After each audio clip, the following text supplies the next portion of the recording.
After another typical day of school, the institution was bathed in the gentle brightness of an approaching evening. I trudged in the direction of my final lesson, a history lecture given by a lecturer whose monotone voice had long since lost its appeal. On that particular day, my lack of interest in the class reached a height, and I made the decision to skip it in favor of finding solace from the uninteresting areas. My mind were completely preoccupied with the desire for a snatched minute of alone as I slyly made my way to a lavatory at the far end of the campus. I had no idea that my seemingly simple truancy would send me on a harrowing journey that would forever alter my life. The university's restroom was hidden away in a remote area, and neither students nor staff frequently used it. I thought that in this secret corner, my absence from class would go unnoticed. But what happened that day would horrifyingly demonstrate how mistaken I was. I huddled inside the furthest cubicle, putting my focus on a mind-numbing mobile game as my heart raced and anxiousness mounted. The abrupt blare of the university's intercom system broke the restroom's serene atmosphere. It was a lockdown alarm when a terrifying announcement resounded through the walls and shook me to my core. However, this was not a typical drill.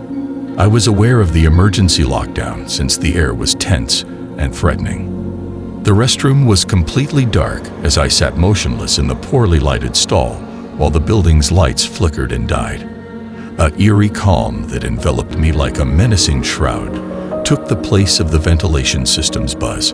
I started to feel concerned as I understood that a complete power outage during a lockdown was not typical. The faint screen of my phone lit up my shaky palms as I reached for it. I struggled to send a message to a buddy as my mind raced while I frantically searched for news of the developing crisis. I received a terrifying reaction. The fellow student who had a knife started the horror at the institution by banging on classroom doors and requesting access. I put my phone on standby as the seriousness of the situation overcame me, and I listened intently for any warning signals. The unsettling silence was unexpectedly broken by footsteps moving toward the bathroom. As the stranger entered the stall next to mine, fear seized me, and I questioned the stranger's presence while my voice quivered. He responded with doubt, stating that he was also trying to escape the nightmare that was developing. For Neon, we both remained hidden in our stalls, enveloped in a deafening quiet. The darkness that persisted beyond the bathroom door added to our collective terror. The silence was eventually broken by another announcement, telling all pupils to leave through the front doors, where the police were waiting. I stepped outdoors trembling, but to my surprise, the person of the adjacent stall made the decision to hang around and requested a little extension of time. Relief rushed over me as I moved toward the door, mixing with the lingering anxiety that had been holding me hostage. Outside, there was a noticeable police presence, and my worried call about the person using the restroom sounded the alarms.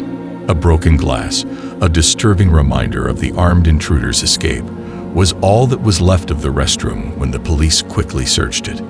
The realization that the assailant had been hiding only a few feet away from me, hidden by the stall's walls, was terrible. My life took an unexpected turn after this tragic event. Overwhelming attention from my peers came in the days that followed as word of my naive proximity to danger spread across school. There was an enduring sense of vulnerability and terror as the armed invader remained at large. The recollection of that day acted as a sobering warning that danger may be far closer than we can ever think, permanently changing the way I perceive the world.